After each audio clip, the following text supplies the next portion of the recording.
حضرت بشر آفی رحمت اللہ علیہ سے سارا زمانہ پیار کرتا تھا۔ بغداد کا ایک تاجر کہتا ہے مجھے نہیں بابا اچھا لگتا تھا۔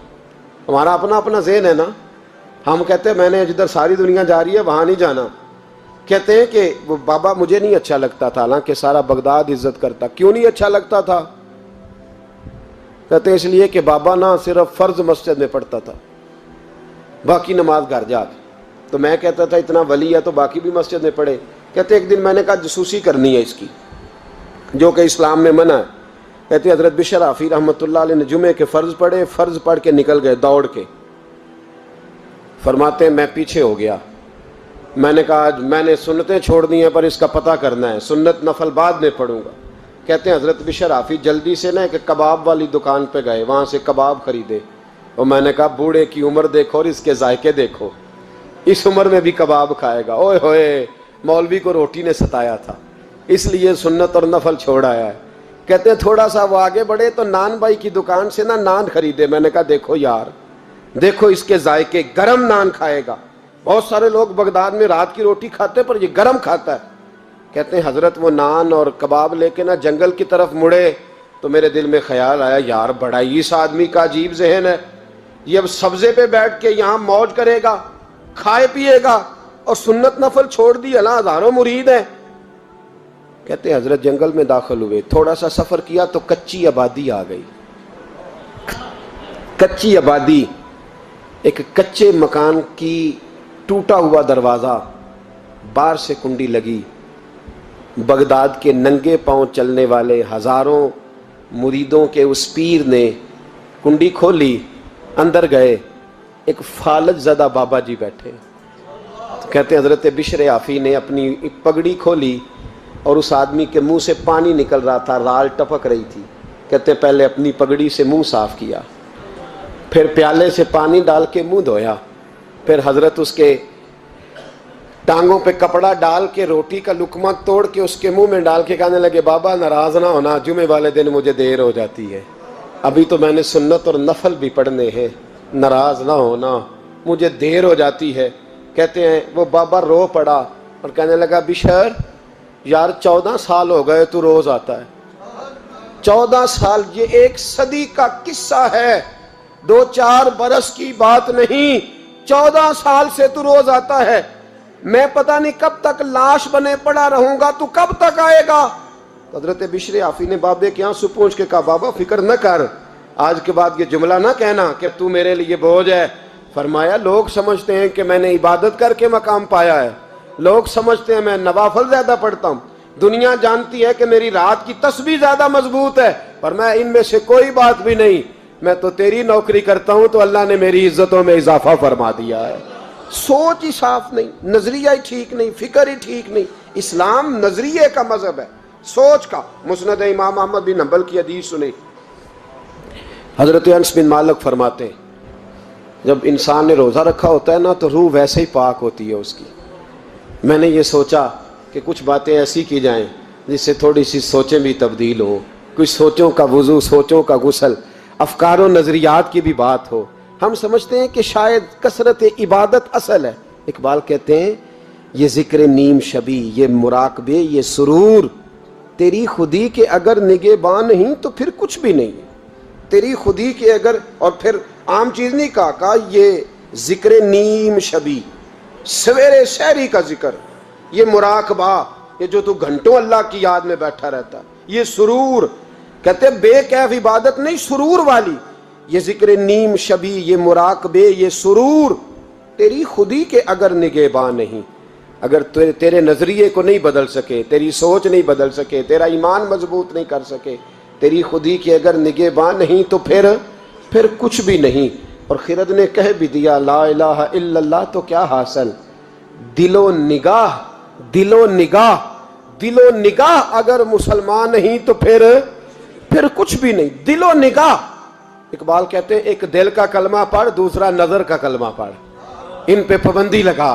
دل و نگاہ اگر مسلمان نہیں تو پھر تو کچھ بھی نہیں، کچھ بھی نہیں۔ حضرت انس بن مالک کہتے ہیں میں حضور کے پاس بیٹھا تھا، حضرت عبداللہ ابن عمر بھی بیٹھے تھے، کوئی بات ہو رہی تھی، ایک حجرے میں بیٹھے تھے، دروازے پہ دستک ہوئی۔ مسند امام احمد میں حدیث ہے نبی پاک علیہ السلام نے فرمایا انس دروازہ کھولو، دروازے پہ وہ بندہ ہے جس کو اللہ بغیر حساب کتاب جنت عطا فرمائے گا، وہ بندہ ہے دروازے پہ۔ حضرت انس بن مالک کہتے ہیں میں نے دروازہ کھولا تو بندہ دیکھا، غریب سا ایک انصاری صحابی، اور بندہ بڑا سادہ، وضو تازہ کر کے آیا ہے تو پانی کے قطرے داڑھی سے بہہ رہے ہیں، اور چمڑے کے جوتے اس نے لپیٹ کے تو بغل میں چھپائے ہوئے، آ کے اتحیات کی حالت میں بیٹھا، حضور سے دو چار باتیں کی، چلا گیا۔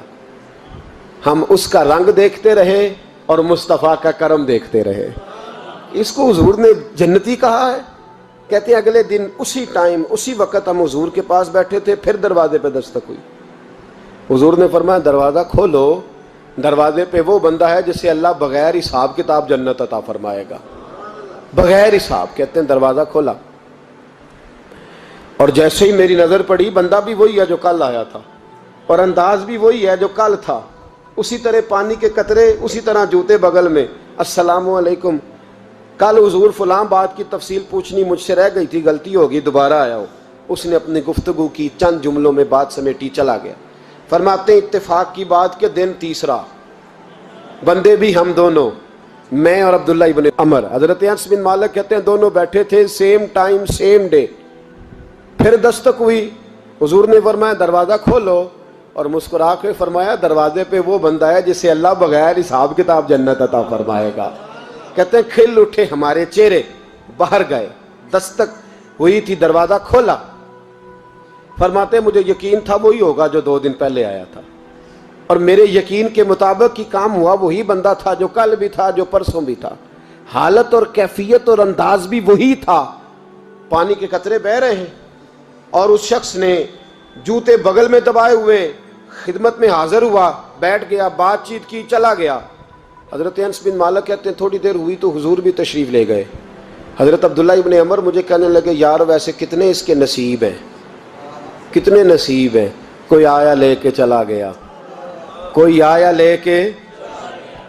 لے کے چلا گیا، کوئی عمر بھر بھی نہ پا سکا، میرے مولا تجھ سے گلہ نہیں، یہ تو اپنا اپنا نصیب ہے، یہ تو اپنا اپنا، اور نہ کسی کے حال پہ طنز کر، نہ کسی کے غم کا مذاق اڑا، وہ جسے چاہیں جیسے نواز دے، یہ مزاج لطف رسول ہے صلی اللہ تعالی علیہ وسلم۔ کہتے ہیں ہم لوگ گفتگو کرنے لگے، عبداللہ ابن عمر مجھ سے کہنے لگے یار ویسے پتہ کرنا چاہیے یہ کون سا عمل کرتا ہے، پتہ کرنا، جیسے ہم نہیں پتہ کرتے کہ یہ بندہ بڑا چمک گیا، پتہ کرو کون سا کاروبار کرتا ہے، ذرا اس کی جاسوسی تو کرو۔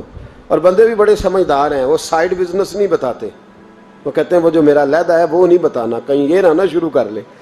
حالانکہ انسان کے پاس جو خوبی، جو اللہ نے اسے دولت دینی ہوتی ہے، وہ اپنا اپنا نصیب ہوتا ہے، وہ گھر میں بیٹھے بھی اللہ عطا کر دیتا۔ وہ کہتے ہیں کہ پتہ کرو کیا عمل کرتا ہے۔ تو حضرت عبداللہ ابن عمر کہتے ہیں میں اس کے پیچھے ہو گیا، اس سے سلام لی، تو میں نے کہا مجھے 2-3 دن کے لیے مہمان بنا لو گے، مان نہ مان میں تیرا مہمان، 2-3 دن کے لیے مہمان بنا لو گے؟ تو کہتے ہیں مجھ سے کہنے لگا کوئی گھر میں جھگڑا ہو گیا، کیونکہ پڑوس میں تو تمہارا، قریب ہی تو تمہارا گھر ہے، میرے مہمان بننے کو جھگڑا ہے؟ تو میں نے کہا چلو ایسے ہی سمجھ لو، پر مجھے مہمان بنا لو۔ کہتے ہیں میں 3 دن اور 3 راتیں اس شخص کے ساتھ رہا، وہ کتنا صدقہ کرتا ہے میں نوٹ کرتا رہا، نماز کتنی پڑھتا ہے، اس کا کیا، میں چاہتا تھا کہ وہ عمل مجھے ملے، اس کی برکت سے مصطفیٰ نے اسے 3 مرتبہ جنتی فرمایا ہے، تاکہ وہ کیفیات مجھے بھی ملیں۔ حضرت عبداللہ ابن عمر کہتے ہیں کہ میں نے کوئی خاص چیز نہیں دیکھی، وہ عشاء پڑھتا تو فجر تک بستر پہ کروٹیں لیتا، اور میں الحمدللہ اٹھ کے تہجد بھی پڑھتا، نوافل بھی پڑھتا۔ کہتے ہیں وہ 1 سپارہ پڑھتا، میں 3 پڑھتا۔ فرماتے اس نے 3 دنوں میں کھجور بھی صدقہ نہیں دیے کہ کھجور بھی، اور میں نے بڑے بڑے غریبوں کی مدد کی۔ میں کہنے لگا کہ عمل تو میرا زیادہ ہے اس سے، پھر خوبی کیا ہے؟ خاص توجہ کرنا، اسلام اور دین کا جو فکری اساس، جو فکری اساس ہمیں صحابہ نے دی۔ حضرت عبداللہ ابن عمر کہتے ہیں میں نے تیسرے دن اسے کہا بھائی اللہ تیرا بھلا کرے، تو نے بڑی خدمت کی، میں نے جانا ہے میرا کوئی جھگڑا نہیں ہوا تھا، میں تو بس تیرا عمل دیکھنے آیا تھا کہ تو عمل کیا کرتا ہے۔